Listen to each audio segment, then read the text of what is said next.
Hi, Julie. So glad to have you here. Hi, Kathryn. So happy to be back. Awesome. We have a great show planned for you today. We're calling it No Matter What. And there's a lot of different angles we're going to go with this. But Julie, let's just get started. Okay, great. Yeah. I think just even people hearing that, no matter what, right, probably is drumming up a lot of ideas in their brain around binge eating and brain over binge, right? And so, um, at its core, it's this idea that no matter what, I eat adequately. No matter what, I expect and allow or dismiss urges. No matter what, I celebrate. No matter what, binging is not in my life anymore. No matter what arises. Yeah, this was a lesson that you did in the Brain Over Binge group that you also called No Matter What. And I thought it was just really helpful and wanted to bring some of those ideas on the podcast because the very common tendency is for the lower brain to make justifications for the behavior, for the lower brain to really rationalize continuing to maintain the habit, because really that is the lower brain's job. Once this habit is conditioned, it's going to bring out all the reasons that you should continue doing it. And anyone who's ever had a bad habit, who's binged, who's had any addiction knows that there will always be a reason to continue the behavior. And until you stop listening to those reasons and until you really capture the idea that you no longer do this, no matter what, you're going to continue. So really capturing this no matter what mindset is really helpful. Yeah. Yeah. I mean, the lower brain is the best lawyer in town, right? It's designed to fit any situation. I'm too hot. I'm too cold. I'm too lonely. I've got too many people around. I'm so overwhelmed. I'm so bored. Everything's going wrong. Everything's going right. Like any situation, it's going to give you a reason that today is the day that you should binge. Right. Yeah. And so once you develop that no matter what stance, it's all to be dismissed. Yeah. Yeah. When you said that, it brought me back to a blog post and a podcast episode I did during the COVID lockdown. And I remember talking about how, let's say before COVID, people would justify very unintentionally, like this is very innocent. The brain does this, it's not your fault, but people would justify binging by, oh, I have all these social obligations and I have to go to work and it's so stressful at work and there's so many people. And that was the reasons they say they would binge. And then in COVID lockdown, the brain would say the exact opposite. You're binging because you're isolated, because there's no one around, because you can't go to work. So, really, like you said, the brain will adjust to fit any situation to then justify the behavior. Yeah, totally. Totally. And I mean, the bottom line is that as long as you're eating adequately, any noise from the lower brain is more easily dismissed. I don't want to say easy, but it's more easily dismissed. But it's like as long as you are eating adequately, then you can realize that like cravings, urges, they're not commands. They're not commands. You do not have to act on them. They're just feelings of over desire. They come from our thoughts, and you can be with that discomfort. But it's about, you know, deciding like no matter what, I don't binge, no matter what. And I love that you bring up the eating adequately part because it's so important that you eat adequately no matter what. I think a lot of people, as we've talked about on this show, will say, oh, I just need to lose some weight first and then I'll eat adequately. No, like you need to eat adequately now. In order to stop binging, you have to nourish your body. You have to meet your physical needs. You cannot stay in that survival state where your body is just craving food and that's its top priority. So eating adequately is one of those areas that we need to apply the no matter what mindset. Absolutely. Because if you don't eat adequately, you're going to continue binging. I mean, that's just the way it goes. And even in your latest podcast, where you were talking about emotional not eating, how even when you felt compelled to not eat, you made sure that you did so that you wouldn't be at risk. And like that's a thing. It's the no matter what, it all goes together, right? If you're making a decision that no matter what, I don't binge anymore, that means that you're committing to no matter what, I don't beat myself up. No matter what, I eat adequately. No matter what my size, shape, weight today, I nourish my body fully and completely so that I can expect and allow urges, so that I can live a recovered binge-free life. Yeah. Yeah, because without this, no matter what mindset, it's just so easy to get swayed in, well, I'm going to not eat enough for this reason, or I'm going to binge for that reason, or just one last time, or I've already eaten imperfectly, so I might as well binge. And just really those reasons could go on forever. I mean, Yeah. they could for sure. I mean, we see it in the group, we see it with our one-on-one clients. It's like if you can get people to realize that there's never a reason to binge, it really changes everything. Yeah, exactly. Exactly. And of course, it's really important to recognize in making that very firm and very powerful decision, no matter what, right? It's so empowering. I just don't do that anymore. But it's about recognizing like if I'm deciding binging is no longer an option, I'm also remembering it's because binging always and only makes everything worse. Always. And so it's having that clear decision that I'm making this decision with my prefrontal cortex, with my full centered self available to me, that it's no longer an option. And I'm going to be onto my brain that it's going to throw out all the stops. It's going to throw out every excuse under the sun until it's blue in the face because that's what its job is. That's what the lower brain's job is. And so it's constantly reminding yourself, like, I've made this decision no matter what, and I'm going to be onto my brain at the same time. Yeah. Yeah, I love that you bring that up to expect your brain to provide those reasons because I think a mistake that people make, and definitely a mistake I made, was to think that my commitment to end binging or my desire to end binging would shut off the desire to do it. Like I thought I would have a binge, I'd feel so terrible, I would commit, okay, I'm never binging again. And then a few hours later, I would start having urges. And I was like, why? I made this commitment. Why am I still having urges? Why do I know I don't want to binge? But just knowing that that's normal, that's supposed to happen. So your Right. commitment to not do it no matter what is not going to shut off the urges. You're committing to being with that discomfort. You're committing to Right. not acting on those urges. You're committing to nourishing your body. So it's not a magic cure. Like saying no matter what is not going to turn it all off because we do have to decondition this habit. Absolutely. Absolutely. If anything, saying no matter what, drawing that line in the sand is going to intensify the urges. I'm not trying to frighten anyone. I'm trying to make people aware that there can be a moment where you draw that line in the sand. It can go either way. Some people feel extremely motivated by that decision. Oh my goodness, I've made that decision and now I'll never have another urge again. And they can go a bit of time urge free, very clear on their choice. And then an urge will come back and it's like, wait a second. And they're surprised by it and taken down by it. Right. But Mhm. by the same token, you can make that decision as you just explained. You binged and it's like, I never want to feel this way again. I'm never going to do this again. No matter what, I'll never binge again. And then 2 seconds later, you're having urges. And so again, it's just being onto your brain and maybe doing it in a funny way where you're like, oh my God, look at my brain. Look how well programmed it is. There it goes again. It didn't get the memo because it's fighting to keep the habit alive.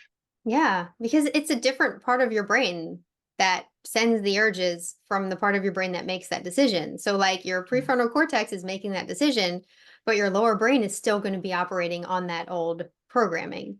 So, it's really like your brain will still make you feel like you want to binge. And that's when the no matter what comes in. Like, even if I feel like I want to binge, even if I have this automatic desire, no matter what, I don't follow it. And I think something that could help you sort of wrap your mind around that is thinking about other things in your life that you know you don't do no matter what. Even if you have a desire, like we get crazy random desires to do a lot of things in life and you just don't do it. You just say, oh, that's weird. I would never do that. And that's Yeah. how you can learn to view the urges to binge. Yeah, that's great. Yeah, absolutely. I mean, there's so many things in life where urges arise and we're not knocked down by them. We're not afraid of having those urges. We just go, oh, yeah, I don't do that. Yeah. I think also it's very important when you're making this decision to own your choice, to recognize, like, I am choosing to say, no matter what, I don't do this anymore. That it's a choice that you're making, right? That nobody's telling you because, sometimes I hear the language of, I just have to stop binging. I need to get it together, right? I've gotta, what's wrong with me? Like all of that language, all of that, like, taskmaster kind of approach. That's not what we're talking about here, right? It's this very empowered decision of, I am choosing to never binge again. I am choosing this. No matter what, I don't binge because I know that I could always continue choosing to binge, but every time I choose to binge, I'm choosing all the results that come with the binge. And when I choose not to binge anymore, I'm choosing all of those results. Yeah, which is great to see. And I think also relates back to the no matter what, because no matter what, binging always makes everything worse. Like, Yeah. no matter what you're going through in your life, your brain can tell you binging is going to solve for it. It's going to help you. It's going to comfort you. It won't, no matter what. Right. And also on the flip side, no matter what, not binging always makes everything better. I mean, no, it's not going to give you a perfect life. No, it's not going to solve all your problems, but it will make things better no matter what. Yeah. Yeah. Everything we want is on the other side of the urge. Yeah. And everything we don't want is on the other side of the binge. And deciding no matter what, again, it's a choice, right? We're not policing anybody. Like nobody is saying you have to do this. It's about owning that choice. Yeah. And again, not being surprised if after making that choice, fear comes up. That would be very normal. That's your brain in that productive discomfort of growth and change saying danger, danger, run for the hills because, binging has become the safety zone even though it's the opposite of safe. So fear is going to arise after making that decision, that firm decision, right? Just like when you decide to go for a new job or move to a new city, there can be that excitement, right? Fear is excitement without the breath.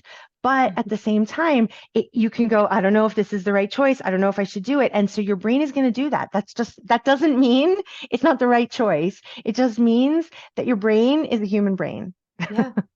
Yeah, absolutely. I think that's true, obviously, in recovery and with so many things in life. We can make a choice and then, oh my gosh, was that the right choice? Was that the wrong choice? Like, but just really owning it and realizing that even though you have doubts, maybe sometimes because the brain doesn't want to let go, it doesn't mean it's the wrong choice. Like, doubts are not indicative that this is the wrong choice. Like, and the more you can get in touch with that by noticing the benefits of being binge free, by noticing all of what changes in your life, by noticing like all the pain you're letting go of, when you really zone in on those benefits, it helps you really connect with the fact that this is the right choice for you.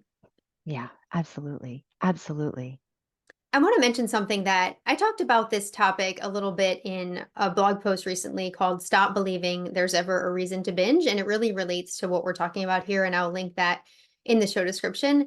But in that post, I talked about how someone may believe that some of their reasons are valid. Like, we're telling you right here, like, don't believe your reasons. Okay. But what if someone says, okay, I have unresolved trauma, or I have ADHD, or I have something in my life that I really feel like is affecting my ability to dismiss urges, or I have something that's affecting my ability to eat adequately, like this strong desire to lose weight, or body dysmorphia or something like that. Like, if there's something that you truly feel like is getting in your way of dismissing urges, eating adequately, it still doesn't mean that's a reason to binge. It means it's a reason to get help for those issues.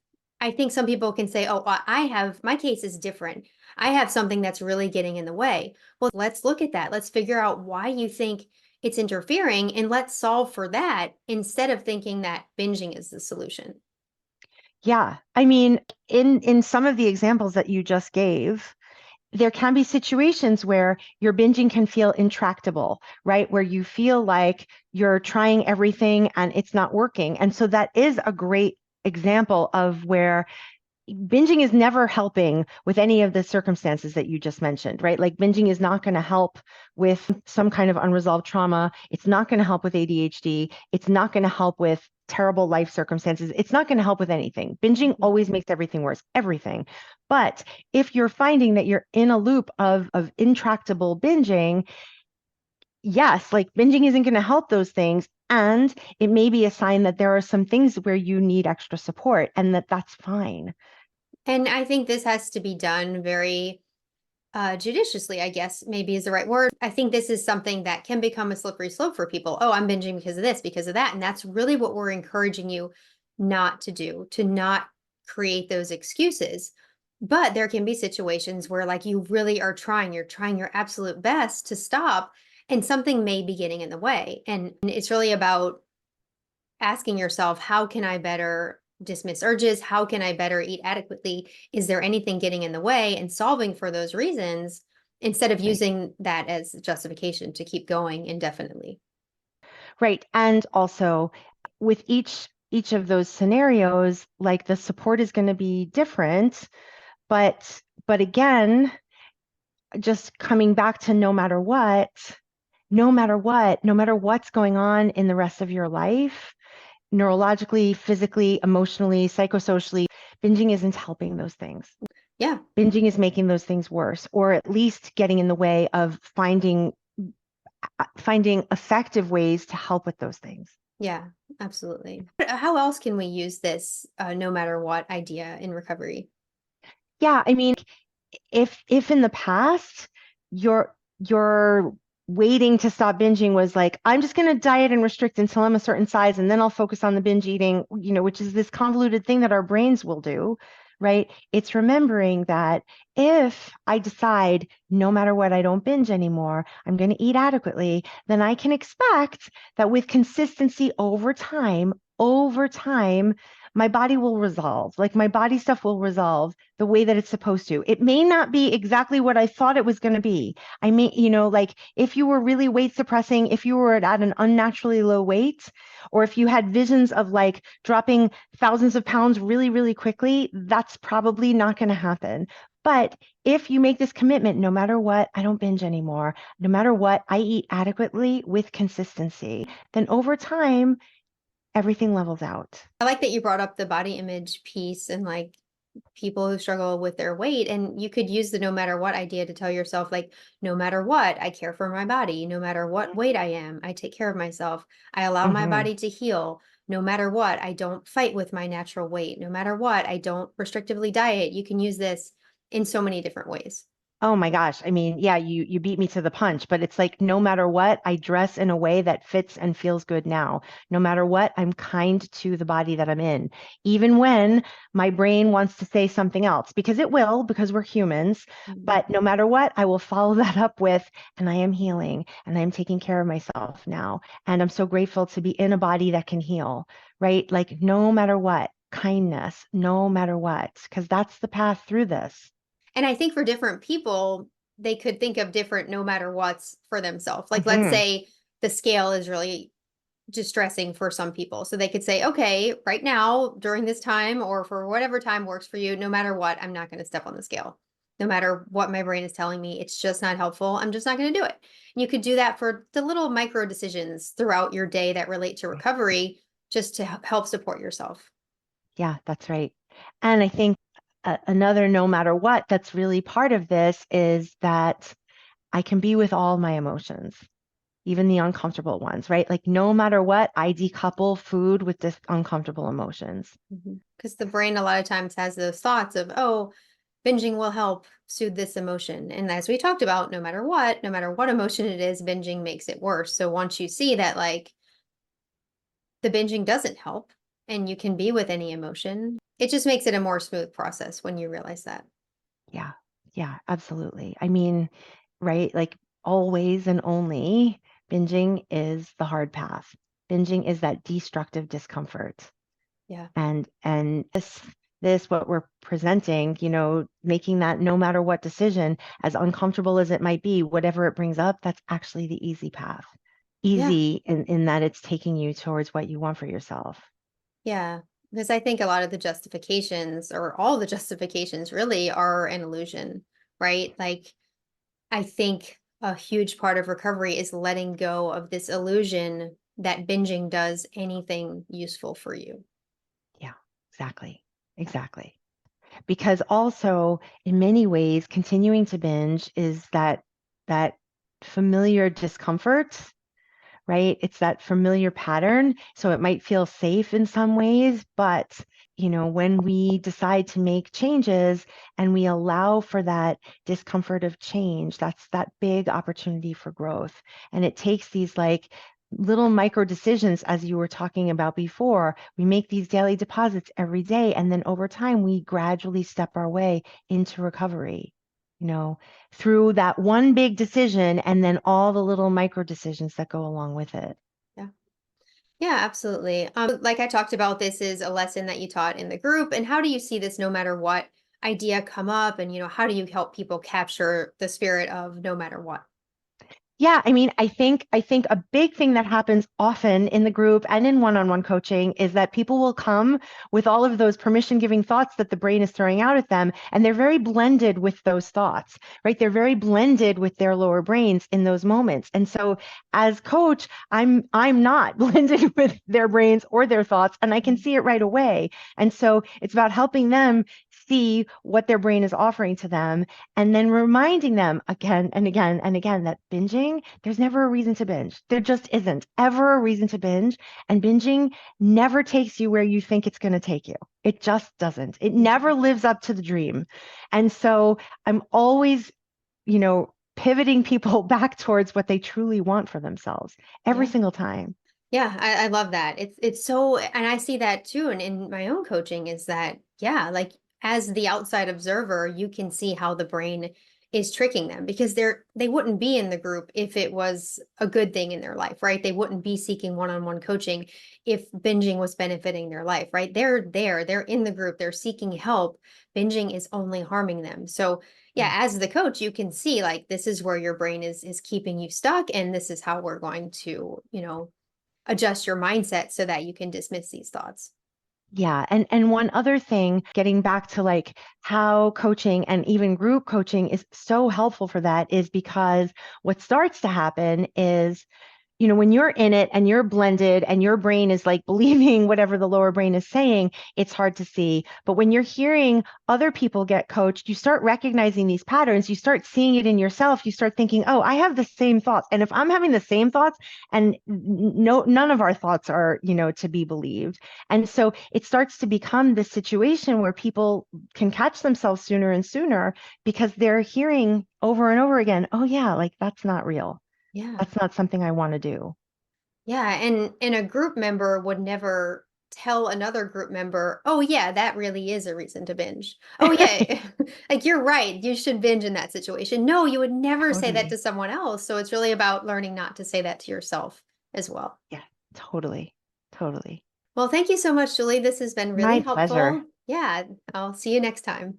Okay, thanks, Kathryn.